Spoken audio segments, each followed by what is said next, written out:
Hello everyone.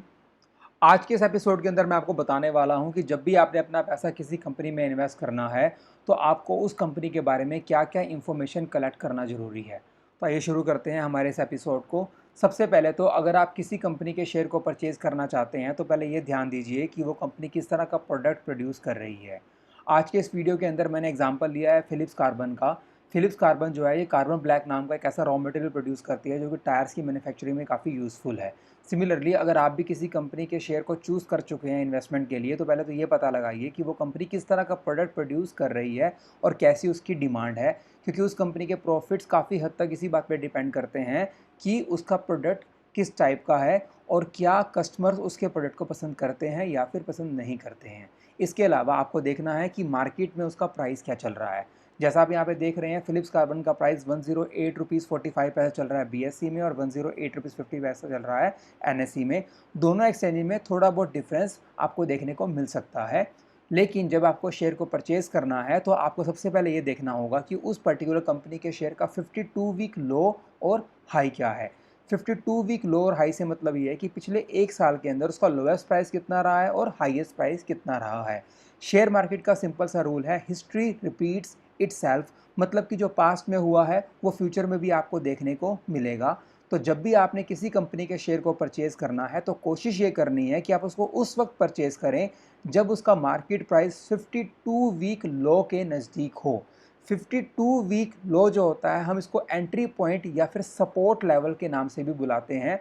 ऐसा इसलिए कहा जाता है कि जब किसी कंपनी का प्राइस 52 वीक लो के नज़दीक होता है तो मैक्सिमम लोग इसकी बाइंग शुरू कर देते हैं, तो मतलब ये एंट्री हो गई और यहाँ पर उस कंपनी के शेयर को सपोर्ट मिलता है जिससे उसकी डिमांड इंक्रीज़ होती है और उसका मार्केट प्राइस क्या होता है, फर्दर इंक्रीज़ होता है। तो आप अगर लो के नज़दीक उस कंपनी के शेयर को परचेज़ करोगे तो आपको फ्यूचर में प्रॉफिट काफ़ी ज़्यादा हो सकता है।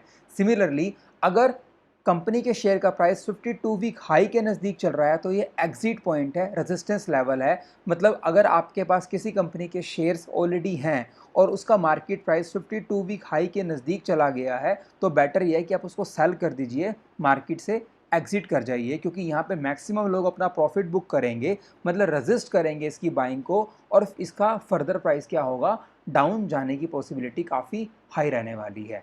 और अगर आप प्लान कर रहे हैं परचेज़ करने का तो 52 वीक हाई के नज़दीक आपको शेयर्स को नहीं खरीदना चाहिए, यहाँ लॉस की पॉसिबिलिटी काफ़ी हाई रहती है।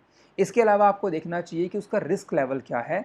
उस शेयर के रिस्क लेवल को देखने के लिए आपको देखना पड़ेगा बीटा की वैल्यू को। जैसा आप यहाँ देख रहे हैं फिलिप्स कार्बन की बीटा की वैल्यू 0.98 आ रही है बीएसई में और 1.03 आ रही है एनएसई में। तो जो शेयर ऐसा है बीटा जिसकी वैल्यू 1 के नज़दीक है या 1 से कम है वो लेस रिस्की होता है। 1 से जितनी ज़्यादा बीटा की वैल्यू होगी उसका रिस्क का लेवल भी क्या होगा, उतना ही ज़्यादा होगा। तो अब ये आपको डिसाइड करना है कि किस तरह का रिस्क आप लेना चाहते हो। बीटा का लेवल जितना हाई होगा उस पर्टिकुलर कंपनी के शेयर में प्राइस फ्लक्चुएशन भी उतनी ही ज़्यादा होंगी।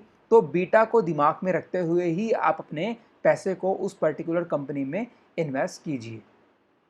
इसके बाद आपको सबसे इंपॉर्टेंट फैक्टर दिमाग में रखना है वो है डिविडेंड यील्ड। देखिए डिविडेंड यील्ड का कॉन्सेप्ट यहाँ पर क्या कहता है कि जब भी आप किसी कंपनी में अपना पैसा लगाते हैं, कंपनी को जो अर्निंग होती है, कंपनी क्या करेगी उस अर्निंग को अपने शेयर होल्डर्स को देती है डिविडेंड की शेप के अंदर। तो जो वो पैसा आपने मार्केट में इन्वेस्ट किया, किसी पर्टिकुलर कंपनी में इन्वेस्ट किया, तो कितना पैसा आपको अर्निंग के तौर पे कंपनी से मिलने वाला है और ये पैसा आपको मिलेगा इन टर्म्स ऑफ डिविडेंड, और ये आपको तब तक मिलेगा जब तक आप उस कंपनी के शेयर को रिटेन करते हो। तो बेसिकली डिविडेंड यील्ड क्या है, रिटर्न ऑन इन्वेस्टमेंट। तो यहाँ पर आप देख रहे होंगे फिलिप्स कार्बन जो है उसका डिविडेंड यील्ड आ रहा है 6.45%। तो हम इसको कैसे इंटरप्रेट करेंगे कि अगर आप 1 लाख रुपए के फिलिप्स कार्बन कंपनी के शेयर खरीदते हो तो एक साल के अंदर आपको 6,450 रुपीज़ का रिटर्न मिलेगा डिविडेंड की फॉर्म में। ये जो डिविडेंड यील्ड होता है ये कंप्लीटली डिपेंड करता है कंपनी के मार्केट प्राइस के ऊपर। जैसा आप यहाँ पे देख रहे हैं फिलिप्स कार्बन का जो मार्केट प्राइस है वो है 108 रुपीज़ 45 पैसा। और दूसरा फैक्टर डिविडेंड यील्ड में होता है वो होता है डिविडेंड पर शेयर। यहाँ पर आप देखेंगे जो फिलिप्स कार्बन है उसका डिविडेंड पर शेयर मार्च 2020 का है 7 रुपीज़। तो अगर हम मार्केट प्राइस और डिविडेंड पर शेयर को यूज़ करें तो आप देख सकते हैं यहाँ पे डिविडेंड यील्ड कितना निकल कर आ गया हमारा 6.45%।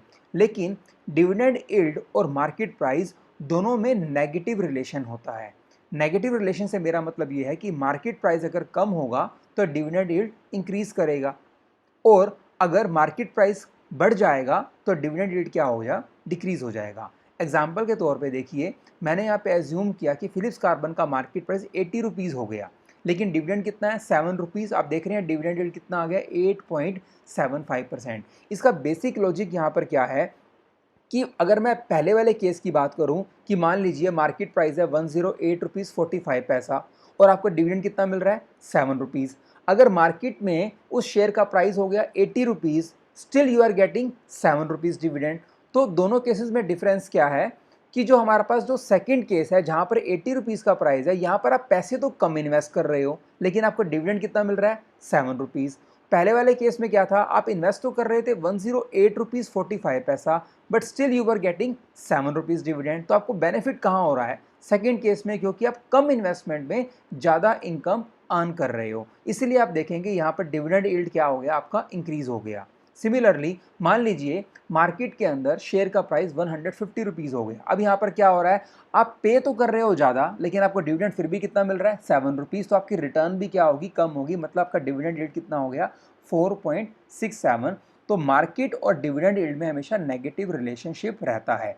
डिविडेंड यील्ड हमारे लिए क्यों यूज़फुल है, क्योंकि इसकी हेल्प से आप ये पता लगा सकते हो कि जो शेयर है जो आप खरीदने का प्लान कर रहे हो वो अंडर वैल्यूड है या फिर ओवर वैल्यूड है।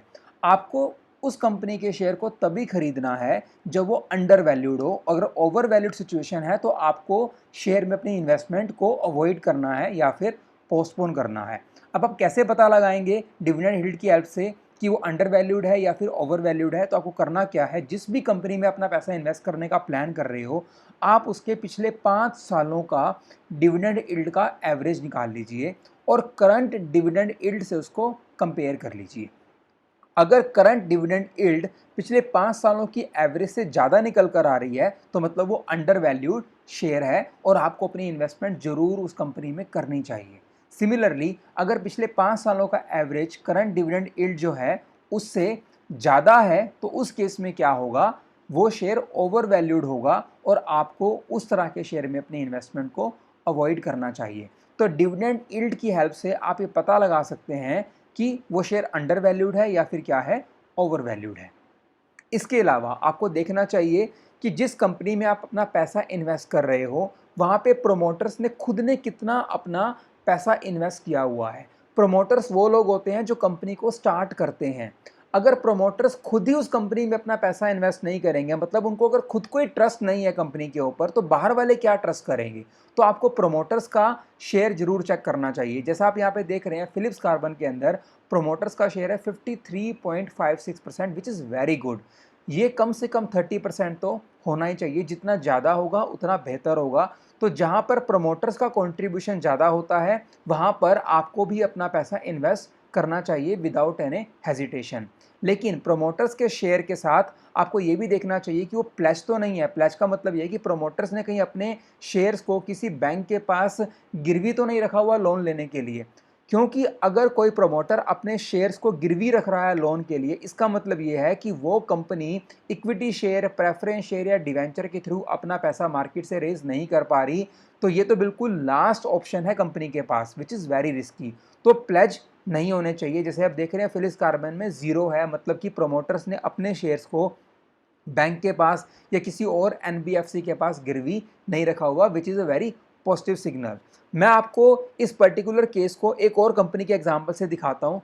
ये देखिए अलोक इंडस्ट्रीज़। यहाँ पे देखेंगे आप प्रोमोटर्स का शेयर कितना है, ओनली 6.15%। मतलब प्रोमोटर्स जिन्होंने इस कंपनी को शुरू किया उनका खुद का ही ट्रस्ट नहीं है इस कंपनी के ऊपर और खुद का उनका कंट्रीब्यूशन ओनली 6% के आसपास है। इसके अलावा वो जो इन्वेस्टमेंट उन्होंने अलोक इंडस्ट्रीज में की हुई है वो पूरी की पूरी प्लेस्ड है। आप देख रहे हैं 99.99 ये प्लेस्ड है, मतलब कि जितना भी प्रोमोटर्स के पास अपना खुद का शेयर है वो बैंक के पास उन्होंने एज ए कोलेटरल सिक्योरिटी रखा हुआ है लोन लेने के लिए, विच इज़ वेरी रिस्की। तो अगर ऐसा सिचुएशन आपके सामने किसी पर्टिकुलर कंपनी को लेकर आता है तो उस तरह की कंपनी में आपको इन्वेस्टमेंट अवॉइड करनी चाहिए। ये कुछ बेसिक फैक्टर्स हैं जो आपको दिमाग में रखने चाहिए अपनी इन्वेस्टमेंट को करते वक्त। अगले एपिसोड के अंदर मैं आपको बताने वाला हूं कि प्राइस अर्निंग रेशो क्या रोल प्ले करती है किसी भी कंपनी के ओवरऑल परफॉर्मेंस के अंदर। अगर आपको वीडियो अच्छा लगा हो तो इसको लाइक एंड शेयर करना ना भूलिएगा और मेरे चैनल को सब्सक्राइब जरूर कर लीजिए। Thank you so much for watching.